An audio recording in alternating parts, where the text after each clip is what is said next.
Futebolaço, eu sou o Dieguinho. Bom, galera, tá entrando no ar a nossa segunda edição deste sabadão, como sempre, com muitas informações para vocês. Antes disso, ó, dedo no like no começo do vídeo que me ajuda bastante. Quem for novo aqui no canal, se inscreve, ativa o sininho das notificações e, claro, segue minha conta pessoal no Instagram. Ó, tem rodada aí de eliminatória pegando fogo. Agora no meio da semana aí tá finalizando e nós voltamos ao Brasileirão já no próximo fim de semana. E você pode fazer suas apostas lá na 1xBet. O link tá aqui, ó, no primeiro comentário fixado do vídeo. Além de se cadastrar lá, poder fazer suas apostas esportivas no maior site de apostas do mundo, com ótimas cotações, atendimento excelente deles, e botando o cupom promocional que é a palavra Futebolaço com temudo e no final, eles dobram o seu primeiro depósito até R$ 1.200. Olha que maravilha, tá? Além disso tudo, vocês ajudam demais o meu trabalho. Vocês não têm noção.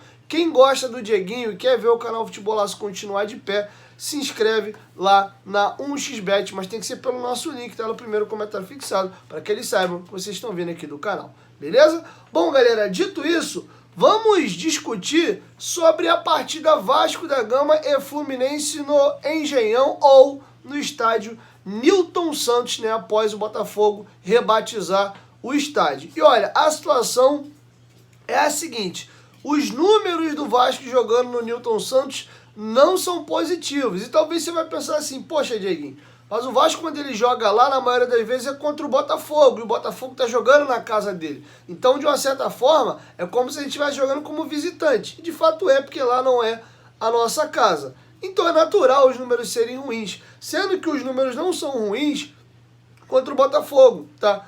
Em todos os clássicos do Rio de Janeiro, o Vasco perde para todos os seus rivais, Fluminense, Botafogo e Flamengo. O Vasco e Fluminense é o mais apertado, e no retrospecto geral, porque o Vasco já mandou outros jogos no estádio, ele como mandante ou contra outras equipes, e o resultado não foi muito legal, não. Eu lembro muito bem, inclusive, de um Vasco e Macaé em 2016, 2015, 16, 17, algum desses 3 anos aí. Eu levei meu irmão, né? Foi eu, meu irmão e minha esposa. Eu lembro que o Nenê faz um golaço, né? Abre o placar e o Macaé empata o jogo. E o Nenê, no segundo tempo, ele quase faz um gol de falta, a bola estoura no travessão. Mas esse jogo pelo Carioca foi 1-1, tá? Então é um jogo que eu posso dizer que era o Vasco e uma outra equipe, mas o jogo foi no estádio Newton Santos. Dito isso, vamos aos números do estádio. Primeiro, vamos só, não custa nada contextualizar, para explicar por que esse jogo vai ser no Newton Santos. São Januário ainda segue interditado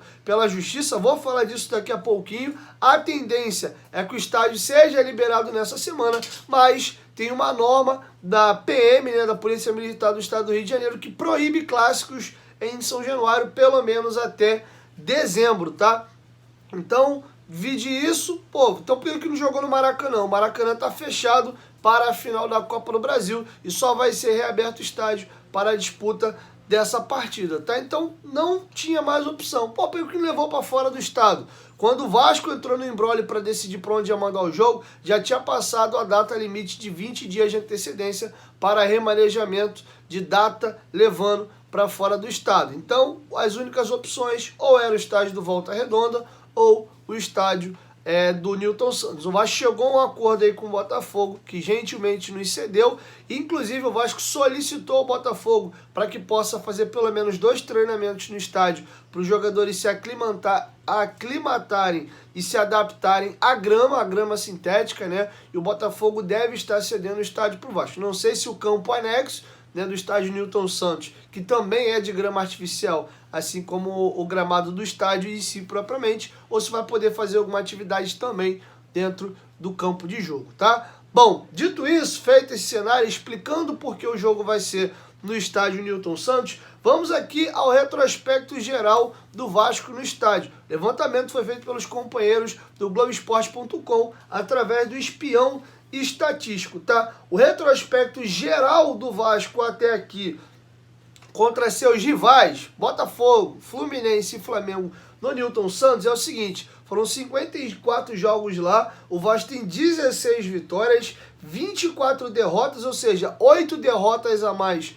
do que vitórias e 14 empates. O aproveitamento do Vasco é baixo, aproveitamento de 29,6% jogando contra seus rivais dentro do estádio. Aí se você estica, né, todos os jogos do Vasco no estádio, somando os jogos contra os seus 3 rivais, mais outros times que não são rivais do Vasco, o Vasco jogou rodada de Carioca e outros jogos lá como mandante no estádio Newton Santos, lembrando que o Maracanã ficou fechado para a Copa de 2014, então por isso tem muitos jogos no Newton Santos e não apenas jogos entre Vasco e Botafogo. O Vasco chegou a mandar outros jogos como mandante lá. Ao todo foram 62 partidas disputadas lá no estádio Newton Santos. O Vasco tem 21 vitórias, 25 derrotas, ou seja, o Vasco só perdeu uma vez lá jogando como como mandante, né, mas sem ser contra seus rivais. Ele tinha no retrospecto geral de clássico 16 vitórias e ele salta para 25, ou seja, ele tem 9 vitórias, 1 derrota, e ele tinha 16 empates, e eu tinha 14, sobe para 16. Então, sem ser clássico, o Vasco tem lá uma única derrota, 9 vitórias e 2 empates. Aí essa melhora como mandante sem ser nos clássicos faz o aproveitamento geral do Vasco no estádio saltar de 29% para 42,4%, tá? Mesmo assim, não é lá grande desempenho, não chega a 50%. E na maioria desses jogos aqui que eu citei para vocês, que não foi contra nossos adversários, nossos rivais, foi de Campeonato Carioca contra equipes menores. Por isso a régua dá uma bela de uma melhorada, tá? Então esse é o retrospecto geral do Vasco no estádio. E agora eu vou trazer para vocês o retrospecto do Vasco individualmente contra seus rivais. O Fluminense, que é o nosso adversário na próxima partida, ao todo foram 15 jogos lá. É apertadinho, mas o Fluminense tem uma vitória a mais que a gente. 6 vitórias do Fluminense, 5 vitórias do Vasco e 4 empates, tá? O Vasco marcou 14 gols, sofreu 19. O aproveitamento do Vasco lá é de 42% contra o Fluminense. Se a gente for pegar o Flamengo, né, nosso maior rival, foram 13 jogos lá. Vasco e Flamengo jogaram um pouquinho menos lá do que Vasco e Fluminense, 2 partidas a menos. E aí o negócio fica pior. O Vasco jogou... o Flamengo teve as mesmas 6 vitórias que o Fluminense, sendo que o número de vitórias do Vasco despenca. O Vasco sai de 5 vitórias para 2. E o número de empates, ele aumenta, né, e fica em 5 empates. O aproveitamento do Vasco lá é bem baixo contra o Flamengo. Contra o Botafogo, dono do estádio, são 12 vitórias do Botafogo, 9 vitórias do Vasco e 5 empates. Considerando que o Botafogo é o mandante do estádio, dá para dizer que como visitante é um aproveitamento interessante, né? O Botafogo tem apenas 3 vitórias a mais que o Vasco no Engenhão ou no Newton Santos, mesmo ele sendo hoje o gestor do estádio. O Vasco tem um título no estádio Newton Santos, foi a Taça Rio de 2017, que inclusive esse título, 2016, deixa eu pegar aqui direitinho, o Vasco ganhou a Taça Rio lá, foi até gol do Douglas Luiz. O Vasco tinha na época Douglas Luiz, Luiz Fabiano, inclusive foi um dos últimos jogos do Douglas Luiz com a camisa do Vasco. Só estou tentando confirmar aqui exatamente qual foi esse título lá. Foi a Taça Guanabara de 2017. O Vasco à época venceu por 2-0, gols de Douglas Luiz e Luiz Fabiano, tá? Então tá confirmado, realmente foi nesse ano aqui. Tá? Então esse é o retrospecto geral do Vasco no estádio. Para finalizar agora de uma forma um pouco mais descontraída e mais leve, né? Eu vou deixar com vocês aí algumas imagens do designer, né?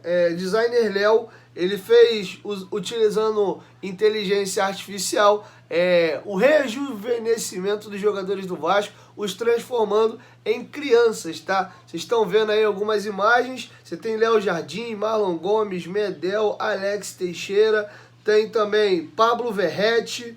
Deixa eu ver mais quem aqui que eu consegui identificar nas imagens. Peck, Puma, Léo e Paier foram os jogadores que eu consegui identificar. Achei muito engraçado, cara, o Medel. Pô, meu parceiro, ninguém nasce calvo, né? Ainda mais criança. Na hora de fazer ali, podia ter completado a telha do Medel, né? Ele fez a criança com as entradoras gigantes aqui. Morri de rir. Não sei porquê, cara. Eu tenho um carinho muito grande pelo Léo. Acho que, inclusive, ele tem potencial para virar ídolo do Vasco. e eu olho pra ele, criança, esse sorrisão largo dele aí, eu gostei muito aí. O Verratti ficou bem bonitinho, né, meio candidato a galã mirim, ficou legal, cara, achei legal. E o Payet deu uma quebrada aí, botaram o queixo dele meio largo, meio cinza, meio que parecia que tava nascendo meio que barba já. Enfim, ficou bem legal. Deixa aqui nos comentários qual foi o jogador que vocês mais gostaram aí. Parabéns ao designer Léo aí pela inteligência artificial utilizada e bem utilizada na construção dos jogadores de forma infantil. Para finalizar, o nosso camisa 10, o Payet, se sensibilizou. Infelizmente nós tivemos uma tragédia agora lá em Marrocos, né? Inclusive o Brasil perdeu a seleção brasileira sub-23 para Marrocos. Foi até o jogo que o Marlon Gomes sofreu uma fratura no nariz e teve um terremoto lá que está infelizmente causando muitos transtornos para a população local. E o Payet fez uma publicação se compadecendo do povo marroquino com a seguinte mensagem: hoje todos os meus pensamentos se voltam para o povo marroquino. Que Deus te dê a força e a coragem necessária para ultrapassar essa difícil provação. Pensamento com as pessoas afetadas e sua família. Rezo por ti. Na publicação, como vocês viram, está escrita em francês, mas o jogador foi lá e colocou uma bandeira de Marrocos, tá? Então é isso, galera. Assim eu encerro a nossa segunda edição. Espero que vocês tenham gostado. Logo mais eu chego com a terceira e última edição do dia, beleza? Pensou em apostas, pensou em 1xBet. 1, 2, 3, Futebolaço, tamo junto, família. A qualquer momento que volta, mais tamo junto. Valeu, fui!